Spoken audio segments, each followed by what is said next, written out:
Hello everyone, I am Dr. Pallavi Tiple, consultant gynecologist and infertility specialist in FemCare Fertility.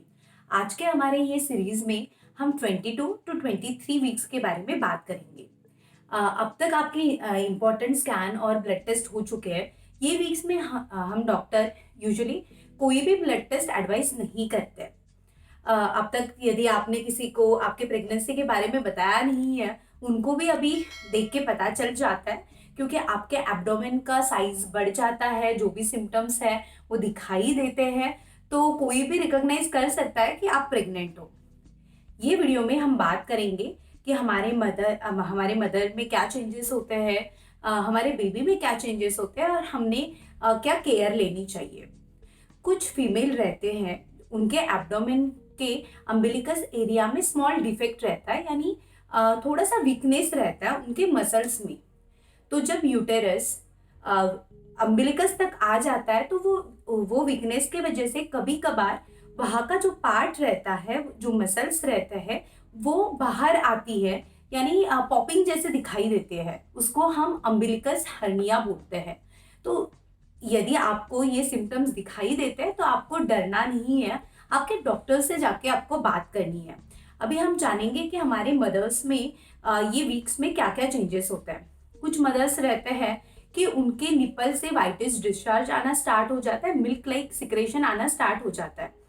घर के जो बड़े रहते हैं, हमारे मम्मी पापा रहते हैं, वो डर जाते हैं कि इसके वजह से उनकी जो डॉटर है उसको हार्म तो नहीं आएगा, कुछ एबनॉर्मल तो नहीं हो रहा है। बट ऐसे कुछ नहीं है।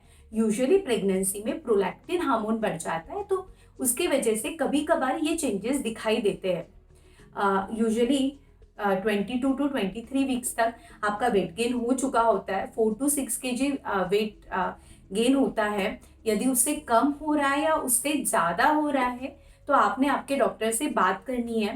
हमने पहले ही बात किया था कि जैसे जैसे यूटेरस की साइज बढ़ती है, वैसे वो यूटेरस का प्रेशर हमारे यूरिनरी ब्लैडर पे आता है। उसके वजह से यूरिन की फ्रिक्वेंसी बढ़ जाती है। यूजुअली 22 और 23 वीक्स के बाद कभी कभार यूरिन का इनकॉन्टिनेंस दिखाई देता है, यानी हमारा कंट्रोल नहीं रहता। और कभी कभार बीच में यदि हम बात कर रहे हैं, हम कफ कर रहे हैं, तो कभी यूरिन आ जाती है, थोड़े से यूरिन आ जाती है। तो आपको डरना नहीं है। सिर्फ इम्पॉर्टेंट चीज़ है कि ये यूरिन का इनकॉन्टिनेंस और अमनियोटिक फ्लूइड का लीकेज, ये दोनों चीज़ें में हमें डिफ्रेंशिएट करना आना चाहिए। जैसे यूरिन जो आती है या यूरिन का जो कंट्रोल नहीं रहता या इनकॉन्टिनेंस रहता है, वो यूजुअली कंटिन्यूशन में नहीं रहता। यदि थोड़ा यूरिन पास होने के बाद हमारा उस पर कंट्रोल रहता है। बट जो अमनियोटिक फ्लूइड है वो कंटिन्यूशन में उसका ड्रिबलिंग होता है, उसका स्मेल नहीं आता। यदि आपको ऐसे कुछ भी डाउट लगता है कि लीकिंग हो रही है या आपको रिकॉग्नाइज नहीं हो रहा है कि वो यूरिन है या वो लीकिंग है, तो आपने आपके डॉक्टर्स को जाके मिलना चाहिए। भी ये वीक्स में आपको थोड़ा सा बैक पेन, थोड़ा सा डिस्कम्फर्ट आना स्टार्ट हो जाता है। कभी कभार हम ज़्यादा बात करते हैं, उस टाइम पे भी हमें ब्रेथलेसनेस होता है। तो ये सब सिम्टम्स ये वीक्स में कॉमन है। ये सिम्टम्स कम करने के लिए हम एक्सरसाइज कर सकते हैं। यदि आपको ज़्यादा बैक पेन होता है तो आप मसाज भी कर सकते हैं। जो हमारी मॉमीज वर्किंग है, उन्होंने अभी मैटरनिटी लीव के लिए अप्लाई करना चाहिए। तो इसीलिए आप आपके डॉक्टर से ड्यू डेट के बारे में बात कर सकते हैं, सो दैट आप आपके ऑफिस वालों के साथ कम्युनिकेशन कर सकते हो कि आपकी ड्यू डेट इस मंथ में एक्सपेक्टेड है। तो आप उसके अकॉर्डिंग आपकी जो भी लीव्स है वो सब मैनेज कर सकते हो। हमने बताया था कि प्रेगनेंसी में जैसे जैसे वीक्स बढ़ते हैं तो प्रेगनेंसी के हार्मोन की वजह से हमारी हेयर ग्रोथ अच्छी होती है, हमारी नेल ग्रोथ अच्छी होती है, ब्लड सप्लाई बढ़ने की वजह से। यदि आपको ये वीक्स में आपके जो भी हेयर ग्रोथ हो रही है, आपको हेयर कलर करना है, आप कर सकते हो, बट आपको थोड़ा सा केयर लेना है। अमोनिया फ्री हेयर कलर आप करवा सकते हो। यदि आपको वैक्सीन करनी है तो वैक्सीन इज गुड। आप जो केमिकल्स आते हैं या जो क्रीम आती है, जो हेयर रिमूवल क्रीम रहती है, उसका यूज़ आपने नहीं करना है। रेजर का भी आपने यूज़ नहीं करना है। अभी हम जानेंगे कि ये वीक्स में हमारे बेबी के साथ क्या चेंजेस होते हैं। हमारे बेबी का वेट 450 टू 500 ग्राम का हो जाता है। हमारे बेबी के स्किन पे हेयर आना स्टार्ट हो जाता है। हमने पहले ही बोला था कि अब तक हमारे बेबी की पूरी ग्रोथ हो चुकी होती है। ये वीक्स में हमारे बेबी का आई कलर भी डिसाइड हो जाता है। यदि हमारा बेबी फीमेल है तो 22 और 23 वीक्स में उसके ओवरीज में जो भी उसके लाइफ टाइम में एग्स रहने वाले हैं, नंबर ऑफ एग्स रहने वाले हैं, वो डिसाइड हो जाते हैं। हमारा बेबी यूजुअली उसका हेयर सेंसेशन अच्छे से डेवलप हो जाता है। बेबी आईज बंद करे तो भी लाइट ऑफ और ऑन होता है, उसका परसेप्शन उसको आना स्टार्ट हो जाता है।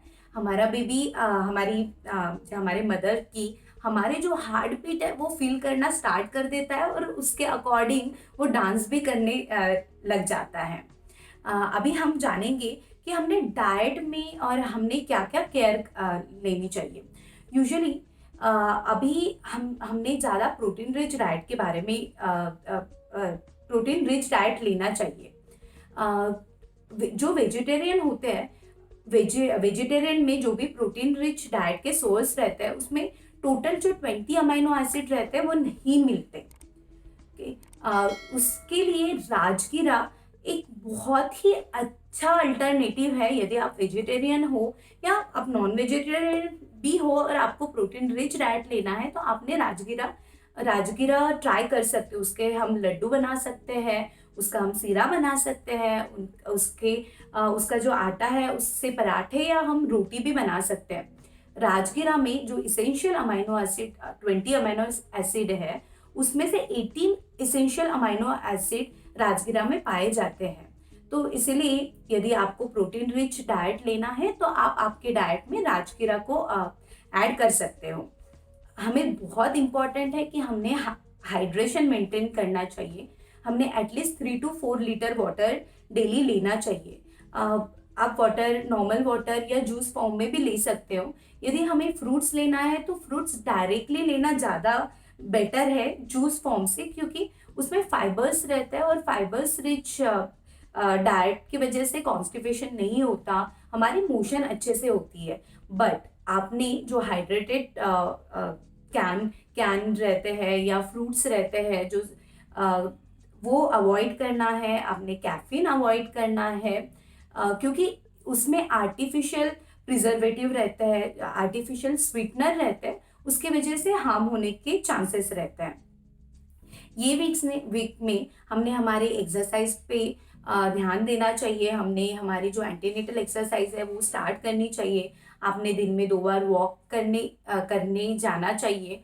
एंटीनेटल योगा की क्लासेस आप लगा सकते हो, बट ये सब चीज़ें आपने आपके डॉक्टर्स के एडवाइस में करना है। कुछ पेशेंट रहते हैं कि जिनके इसमें हम doctors usually bed rest advice करते हैं या ज़्यादा मूवमेंट हम उनको अलाउ नहीं करते, जिनकी पहले प्रीटर्म डिलीवरी हो चुकी है या उनके बहुत ज़्यादा मिसकैरेज है या उनके सर्विक्स की लेंथ शॉर्ट है, या उनका सर्वाइकल इनकॉम्पिटेंस की वजह से हमने अंदर से टाका लगाया है। ऐसे केस में यदि आपके डॉक्टर्स आपको एडवाइस करते हैं बेड रेस्ट लेना या कम मूवमेंट करना, और कभी कभार होता है कि जो हमारी वार यानी प्लासेंटा रहती है वो नीचे के साइड में रहती है, तो ऐसे केसेस में भी हम डॉक्टर्स कम मूवमेंट एडवाइस करते हैं। तो ऐसे केस में आपने आपके डॉक्टर्स के एडवाइस के हिसाब से ही चलना चाहिए। यदि आपके डॉक्टर्स ने आपको बेड रेस्ट बोला है या कम मूवमेंट बोला है तो आपने वो फॉलो करना चाहिए। सो आज के हमारे ये वीडियो में हमने 22 और 23 वीक्स के बारे में बात की है। हमारे नेक्स्ट वीडियो में हम 24 और 25 वीक्स के बारे में बात करेंगे। Happy journey.